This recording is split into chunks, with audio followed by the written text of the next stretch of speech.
வேறு மாட்டுப்பால் சீம்பால் காய்ச்ச போகிறேன். பாருங்கள் எப்படி நிறையா இருக்குன்னு. இது 3வது நாள் மாடு கன்று போட்டு 3வது நாள் பால். நம்ம காய்ச்சிட்டு வெல்லமோ சர்க்கரையோ போட்டு திரண்டதுக்கப்புறம் வெல்லம் சர்க்கரை ஏலக்காயெல்லாம் போடணும். நான் திரண்டதுக்கப்புறம் காய்ச்சி காட்டுறேன். பாருங்க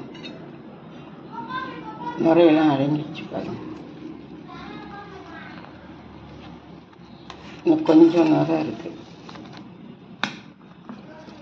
பாருங்க எப்படி திரண்டு இருந்துச்சு பால். தான் திரட்டி பால் பசும்பால். இது நம்ம இந்த தண்ணிலாம் சுண்டுற வரைக்கும் நம்ம வெயிட் பண்ணணும்னு அவசியம் இல்லை. இதில் கொஞ்சோண்டு உப்பு போட்டோம்னா இது தண்ணிலாம் சுண்டணும்னு அவசியம் இல்லை. சுண்டுனா ரொம்ப லேட் ஆகும். இதில் நம்ம கொஞ்சம் இந்த ஸ்டேஜில் கொஞ்சம் உப்பு போட்டு வச்சிட்டோம்னா, உப்பு போட்டு நிறுத்தி வச்சிட்டோம்னா அப்படியே நுரையெல்லாம் அடைஞ்சு இந்த தண்ணி மேலே நிற்கும். அதை நம்ம வடிகட்டிடலாம். வடிகட்டிட்டு அதுக்கப்புறம் சர்க்கரை ஏலக்காய் பொடி கோவா இருந்தால், ஸ்வீட் இல்லாத கோவா இருந்தால் கூட போட்டு கிண்டினோம்னா சூப்பராக இருக்கும் திரட்டிப்பால்.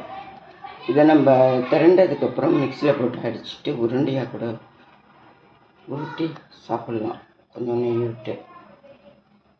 இதை நான் இப்போ இதில் கொஞ்சோண்டு உப்பு போடுறேன். உப்பு போட்டு நிறுத்தி வச்சுருவோம். ஏன்னா இந்த தண்ணி சுண்டுறதுக்கு லேட் ஆகும்.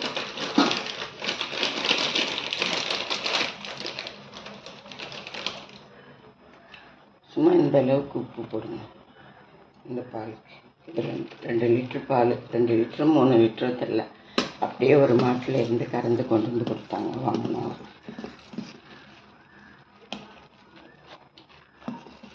இதை இப்போ கொஞ்சம் நேரம் நிறுத்தி வச்சிட்டோம்னா அதில் இருக்கிற தண்ணியெல்லாம் நீத்துரும். அதுக்கப்புறம் நம்ம வடிகட்டிடலாம். அதை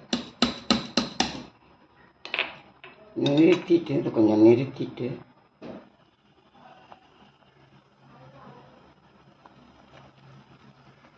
இந்த நுரையெல்லாம் அடங்கிடும். அதுக்கப்புறம் நம்ம என்ன சேர்த்துன்னு பார்ப்போம்.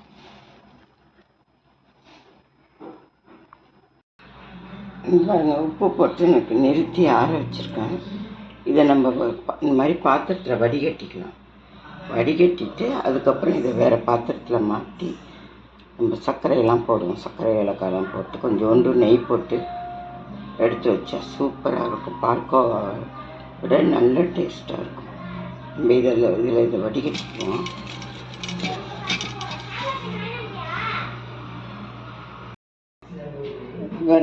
இது மாதிரி வடிகட்டிட்டு நம்ம இதில் இருக்க தண்ணியை கூட நம்ம என்ன பண்ணலாம், இதில் சர்க்கரை போட்டு ஃப்ரிட்ஜில் வச்சிட்டிங்கன்னா அப்படியே கெட்டியாகிடும். அதுக்கப்புறம் நம்ம எடுத்து கூட சாப்பிட்டுக்கலாம்.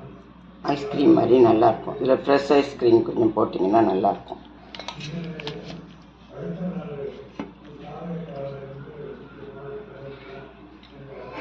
இப்போ நம்ம இதை ஒரு பாத்திரத்தில் மாற்றிடலாம்.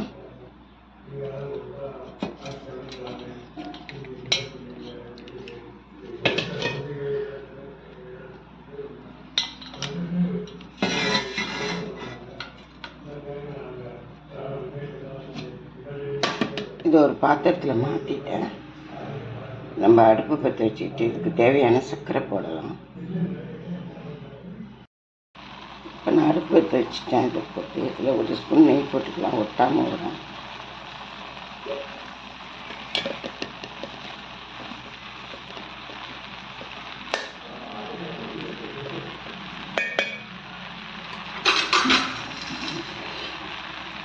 தேவையான சர்க்கரை போடுறோம். அதில் ஒரு கிளாஸ், ஒரு 1/4 கிலோ இருக்கும். இது போதுமான சுகர். உங்களுக்கு வேணும்னா கூட வேணும்னா இன்னொரு 1/2 டம்ளர் போடுறேன்.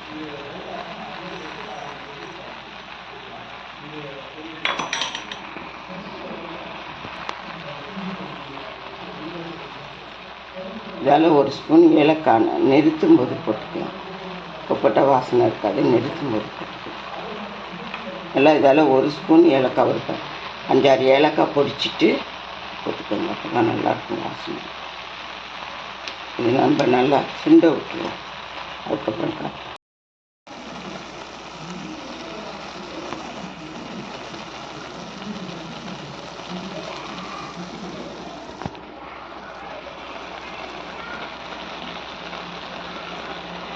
எப்படி வரும். இந்த ஸ்டேஜில் ஏலக்காய் போட்டுக்கலாம்.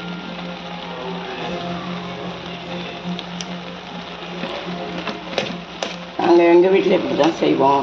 திரட்டி பால் உங்கள் வீட்டில் எப்படி செய்வீங்கன்னு சொல்லிட்டு எனக்கு கமெண்ட் பண்ணுங்கள், ஷேர் பண்ணுங்கள். இதில் இன்னும் கொஞ்சம் நெய் போட்டுக்கலாம். இதில் இன்னும் கொஞ்சம் நெய் போட்டுக்கலாம். நல்லா நெய் போட்டிங்கன்னா சாஃப்டாக இருக்கும். இது கொஞ்சம் ஹார்டாக இருக்கும், ஆறிடுச்சுன்னா. கொஞ்சம் நெய் போட்டிங்கன்னா சாஃப்டாக இருக்கும்.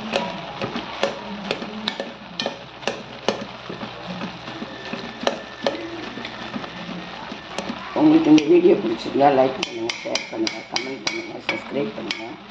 தேங்க்யூ, வணக்கம்.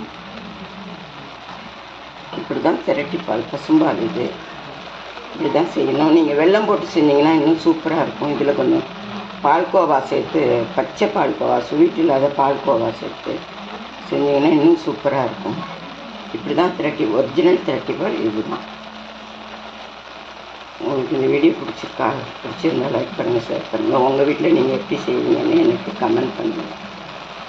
தேங்க்யூ, வணக்கம்.